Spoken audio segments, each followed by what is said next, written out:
Welcome to Standard Chartered Money Insights, a podcast series by Standard Chartered Bank that brings you market views and insights on the go. Welcome to Cut to the Chase. Today is Thursday, the 11th of July. I'm Daniel Lam, your host for the podcast. The US elections is going to dominate headlines over the next few months. And it is always useful to look at how asset classes performed historically during past elections, particularly at the 2016 election experience when Trump won, because at this moment, the polls are pointing towards a Trump victory again in November this year. First of all, analysts have never been this bullish on US macro going into any of the US elections over the past 20 years in terms of GDP growth, unemployment rate, as well as core PCE. They're expecting US to have a soft landing, but previous elections have been weighing upon the soft landing trades.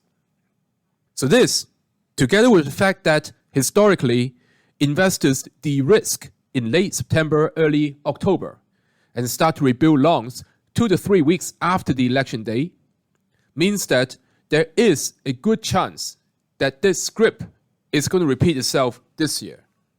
Recall our podcast yesterday, where we discussed the upcoming second quarter earnings season in the US, and how this can act as a key catalyst for US equities, particularly the growth sectors. So the timing of this gels very well, i.e. the earnings season may propel equities higher over the near term before the election asset playbook come into play and a potential pullback in equities occur. Now, historically, materials and energy sectors were positively correlated with the likelihood of Trump winning the elections. But this time, we're not seeing any front-running from investors on those sectors. Instead, investors have been chasing after technology and utilities, both of which are associated with the AI theme. So therefore, be on the lookout for any technical breakouts in material and energy stocks. In terms of US 10-year Treasury bonds, they tend to be bought into the elections and sold after.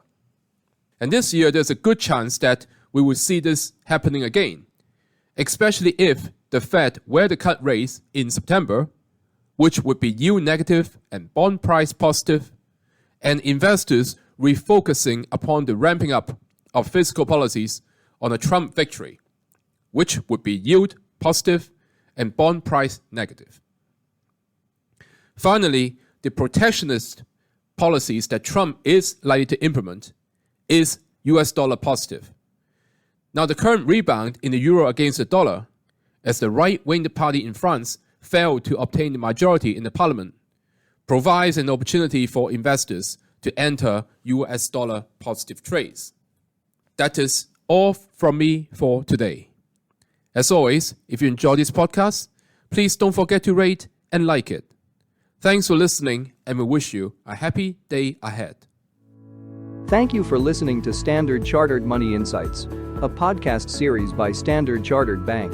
For more details, visit Market Views on the Go on our website or click the link in the description.